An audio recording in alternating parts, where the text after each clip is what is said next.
সাভার আশুলিয়ার সব পোশাক কারখানা সকাল থেকে নিয়ম মেনে কাজে ফিরেছেন শ্রমিকরা। সাভার থেকে এ নিয়ে বিস্তারিত জানিয়েছেন হুমায়ুন কবির।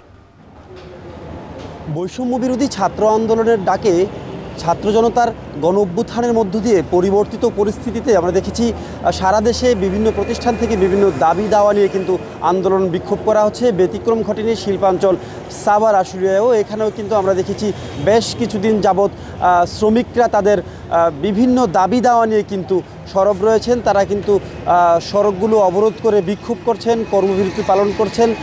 ফলে কিন্তু আমরা দেখেছি গতকাল 70টি পোশাক কারখানা কিন্তু ছুটি ঘোষণা করা হয়েছিল। তবে আজ থেকে সবগুলো কারখানা আবার খুলে দিয়েছেন এবং শ্রমিকরা কিন্তু যথারীতি কাজে যোগ দিয়েছেন।